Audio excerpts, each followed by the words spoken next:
Good morning mga migo-miga ug mga silingan, karon mo harvesta og figs nga nanay bunga nga hinog.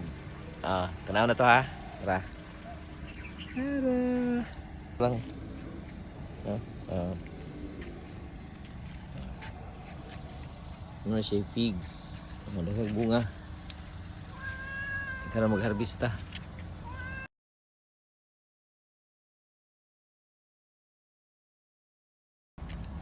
Ano siya figs. Peter Sunny. Ang isa wa pa man hinog. Hapit na nim hinog. Atong ang pagkaon na ni guys, so pwede po siya nga diretsohon yung kaon hilaw o pwede po siya lutoon, jam. O ang health benefits ani na siya 20% nga carbohydrates, na siya 80% nga water o dietary fiber.